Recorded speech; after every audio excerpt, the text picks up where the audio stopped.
Olá, meus amigos, minhas amigas, estamos de volta para mais um vídeo. Espero que estejam todos bem, gozando de boa saúde. Bem, hoje o nosso título do vídeo é Qual é o partido de Bolsonaro, né? Mas antes de nós chegarmos a esse ponto, tem uma série de coisas que eu gostaria de conversar com vocês. A primeira coisa é o seguinte, é a importância de se conhecer a história, né? Especialmente a história do nosso país, né? Tem um ditado que diz que quando nós não conhecemos a história, corremos o risco de voltar a cometer os mesmos erros, né? Especialmente no Brasil, a gente vê o nosso conhecimento da história do país, ele é muito restrito, né? Muito limitado, mesmo de pessoas que passaram pelas universidades, né?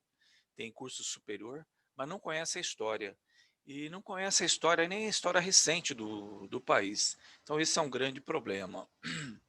Eu tive um professor de história muitos anos atrás, no cursinho que eu fazia, professor maravilhoso de história, em que ele falava que a partir do momento que foram constituídos os exércitos profissionais, né, quando eles estavam em guerra, tudo bem, eles estavam lá lutando, né, para defender o seu país, o seu estado, enfim, tudo bem. Aí, quando acabava a guerra, esses exércitos retornavam e eles, com as armas na mão, não sabiam o que fazer, né? Eu começava a sentir coceira no dedo, né, para apertar o gatilho, e aí, como não tinha nada para fazer, resolviam dar um golpe de Estado e tomar o poder, né? E ele tem bastante razão nessa análise. Aqui no Brasil, por exemplo, né, nós tínhamos a monarquia até ali 1888, né? 1889, a Dom Pedro estava governando, tínhamos a monarquia, e essa monarquia ela tinha uma oposição muito grande. Então, a proclamação da República, que se deu em 1889, ela, na verdade, foi um golpe militar, né. Então, talvez o primeiro golpe militar que se deu no Brasil foi o da proclamação da República, que foi feito pelos militares, né. Muito bem, então a gente tem ali, um estado criado pelos militares, né. E já começa um problema sério, porque o exército, as forças armadas, elas tinham que estar subordinadas ao Estado, né? E no Brasil a gente vê que essa relação é um pouco diferente. Muito bem. Há em nosso meio, né, até por falta de conhecimento da história, muitos que defendem a ditadura militar e sentem saudades daquele, como era boa a ditadura militar, tal, né? Eu gostaria de rapidamente passar por três situações aqui. A primeira delas, eu vou compartilhar uma tela aqui com vocês. Só um segundo. Só um segundo aqui. A primeira delas que eu gostaria de compartilhar com vocês é o caso Rio Centro, né? E o fim da ditadura militar. Procurando no Google aqui vocês vão achar farto material. Mas em 1981, a ditadura militar já estava perdendo força, né? Então, os movimentos, a pressão para que se tivesse a democracia de volta era muito forte. E o exército meio que já estava realmente de saída, né? Mas havia um núcleo duro, um núcleo mais repressivo do exército, que não queria abrir mão de forma alguma do governo deles, da ditadura militar. Então eles tiveram uma ideia genial, né? Falaram, olha, em vez da gente sair assim de mão beijada, vamos fazer o seguinte, vamos fazer um atentado, né?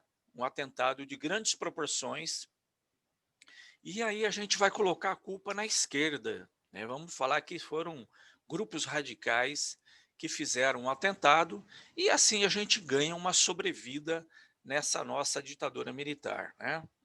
Então, em 1981, por que que ele é conhecido como Rio Centro, né? O Rio Centro é um centro de eventos, né, então em abril de 81, tinha um evento, era em comemorações ao Dia do Trabalho, desculpa, Dia do Trabalhador, né. E lá nesse evento teríamos Chico Buarque, Alceu Valença, Gonzaguinha, Gal Costa, né, e muita gente aí que se destacava, contra o regime militar, né. Então, alguns militares foram para lá com algumas bombas, e a ideia era explodir essas bombas nesse evento e depois jogar a culpa, na esquerda, nos comunistas, né. E só que teve um pequeno incidente. O sargento que estava lá com essas bombas, ele teve um problema, porque essa bomba explodiu no colo desses militares, né. E aí a farsa, veio à tona, né. Então foi um dos últimos atentados aí que os militares fizeram, né.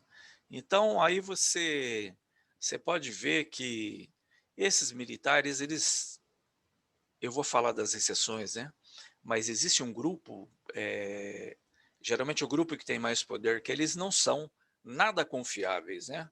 Então esse caso do Rio Centro, quem não conhece, por favor, vai lá, veja os detalhes, né, que o Salvador aqui não está inventando essa história, né. Bom, muito bem, o caso do Rio Centro, um outro caso, também terrível, foi o assassinato do jornalista Vladimir Herzog, que aconteceu em 1975.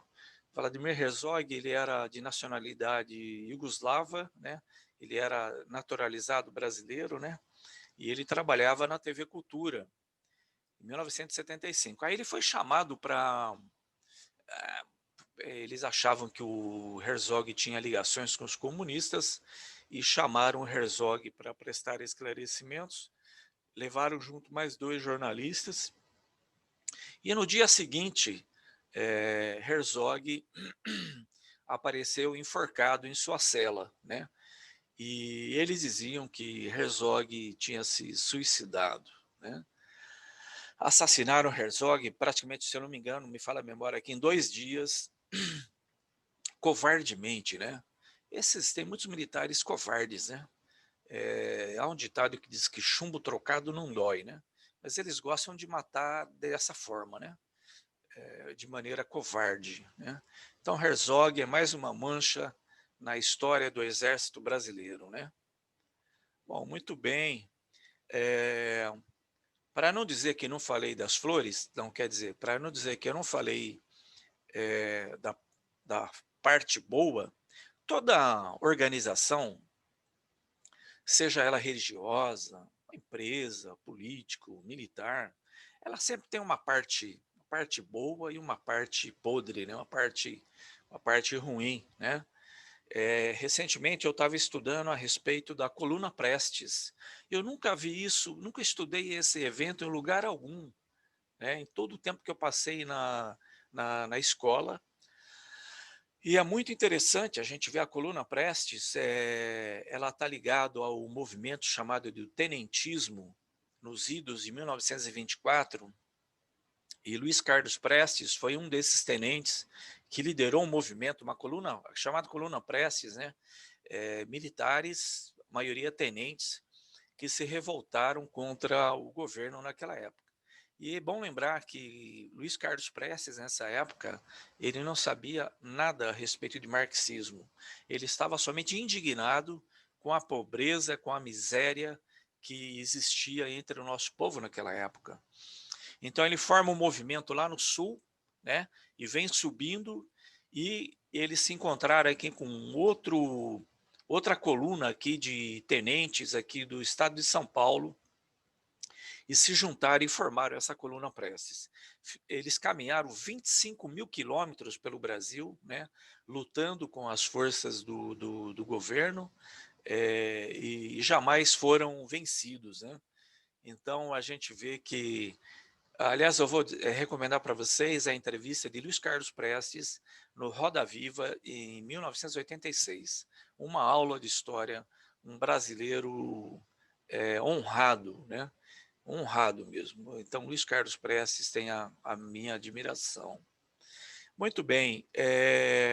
E também é bom lembrar que durante a ditadura militar de 64, tivemos cerca de 7.000 militares que foram perseguidos por seus pares, né? Eu mesmo conheci alguns militares que foram caçados nessa época. Então, talvez uma das classes, se não a classe que foi mais perseguida, foram esses próprios militares. Mas, infelizmente, a gente vê que os militares, eles têm agido, né, desde lá a República de 1889, como um cão de guarda da classe dominante, né? Eles não têm agido, né, como instituição a favor do povo brasileiro para manter a democracia, né? Mas eles têm agido como braço armado da burguesia brasileira, né? Então, infelizmente, esse é o exército que nós temos hoje. Eu gostaria de compartilhar aqui agora, e vindo para os tempos atuais, uma declaração do nosso ilustre presidente, né? Deixa eu ver aqui.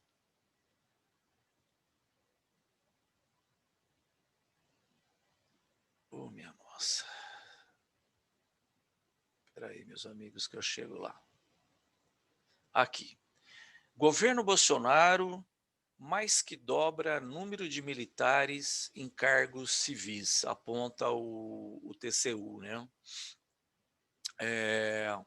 Temos aqui, olha, em meados do ano passado, tínhamos 6.157 militares da ativa e da reserva em cargos civis do governo, né?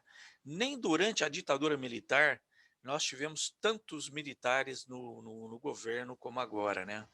Esse número é meados do ano passado. Eu já vi, há quem diga que hoje teríamos cerca de 10, 11 mil militares com cargos nesse governo, né? Uma coisa terrível. Na verdade, eu inverti um pouco a ordem. Eu queria mostrar isso daqui. Democracia, essa declaração do Bolsonaro. Democracia e liberdade só existem quando as Forças Armadas querem, diz Bolsonaro a militares no Rio de Janeiro. Olha só, lembra que eu falei para vocês? As Forças Armadas deveriam estar subordinadas ao Estado. Mas aqui ele diz não, ele diz que quem é o árbitro disso são as Forças Armadas. Só existe democracia quando as Forças Armadas querem. Então, esse imbecil, esse genocida, esse ser escroto, né? Ele realmente não tem o menor apreço pela democracia, né? Infelizmente deram poder a esse crápula, né? Que vivia por 30 anos no submundo da política e agora deram asas a essa cobra e agora nós temos um grande problema aí, né? Então realmente nós temos um problema sério com esse cidadão, né? Que ele vive ameaçando estabelecer uma ditadura militar nos moldes da ditadura militar assassina de 1964, né? Então nós temos aí um governo cheio de militares, né? E a pior parte, né? Aquela escória assassina, né? Viúvas da ditadura, né?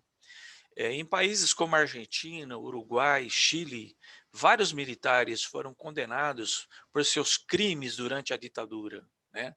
Pelos seus assassinatos, né? E no Brasil eles nunca prestaram conta dos seus crimes. Talvez esse seja um grande problema do Brasil, né? Eles, torturadores, né, conhecidos, nunca pagaram por seus crimes. Então, por isso, eles se acham no direito de tutelar a democracia e o Estado brasileiro, e tutelar o povo brasileiro. Isso é um absurdo, nós não podemos permitir essa barbaridade, né? E para encerrar o nosso vídeo de hoje, eu queria fazer uma pergunta, né? Quem ainda hoje, quem ainda hoje, em sã consciência, apoia o seu Jair Bolsonaro, né? Gostaria de ouvir a opinião de vocês, né? E, na minha opinião, as pessoas que ainda apoiam são, primeiro, os ingênuos, né? Os ingênuos que não sabem de nada, estão aí, vai na conversa de Globo, de Veja, né, de Folha, essa mídia criminosa. Segundo, os analfabetos políticos, né? Aqueles que são analfabetos políticos, né? Não ouve, não fala, não enxerga, irrecuperáveis, né? Tem analfabetos políticos, infelizmente, em nosso meio, né? E tem aqueles também, terceiro lugar, aqueles que estão ganhando muito dinheiro com isso, né?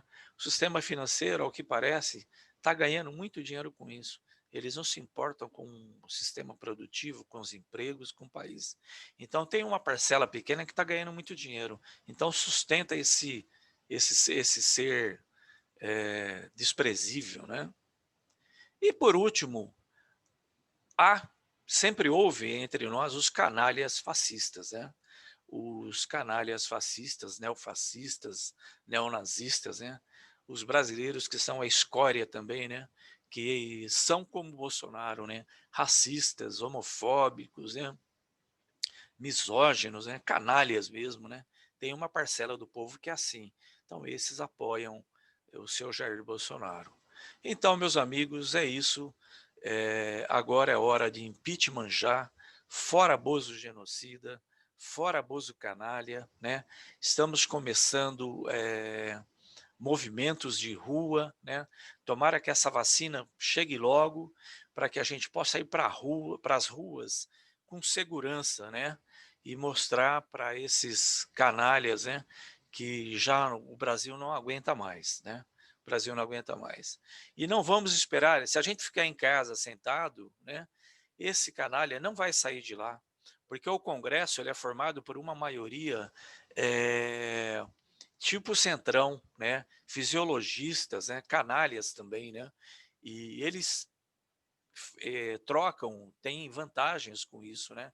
Então, se não houver uma pressão popular muito forte, esse genocida não vai sair do poder e ele vai criar mais poder. E 2022 nós podemos ter surpresas até com uma tentativa de um golpe militar nos moldes de 64. Então é isso, meus amigos, esse é o vídeo que eu gostaria de deixar com vocês. O meu abraço e pedir para vocês se tornarem membros do canal, compartilhar o vídeo e, e dar voz à esquerda neste país, né? Porque realmente o Brasil não merece o que nós estamos passando, o povo brasileiro, né? Então é isso. Forte abraço e até a próxima. Tchau.